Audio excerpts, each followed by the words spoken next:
Hello বন্ধুরা, good morning সবাইকে। আজকে চলে এসেছি সকালের একটা খাবার নিয়ে। প্রতিদিন তো তোমাদের সঙ্গে বেশিরভাগ সময় দুপুরের খাবার নিয়ে আসি, আজ এই জন্য এসেছি সকালের খাবার নিয়ে। আজকে কিন্তু পরিবেশে একটু ঠান্ডাটা আছে, কিন্তু গরমটা খুবই কম আছে।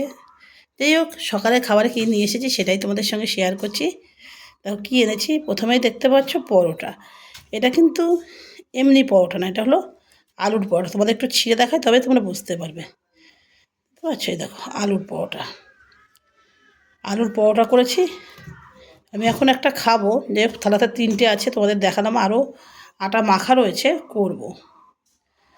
ঠিক আছে।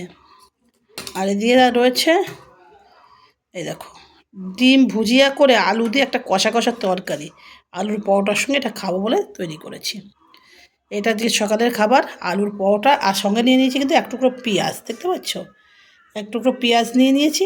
আর নিয়েছি আলুর পরোটা, তিনটে নিয়েছি, আমি একটা খাবো। যাই হোক, আর হলো ডিম ভুজিয়া করে একটা আলুর তরকারি করেছি শুকনো শুকনো করে। আজকে সকালের খাবারটা কেমন লাগলো তোমরা জানাবে। দেখা হচ্ছে পরবর্তী ভিডিওতে। সবাই সুস্থ থাকবে, ভালো থাকবে। ধন্যবাদ জানিয়ে শেষ করছি।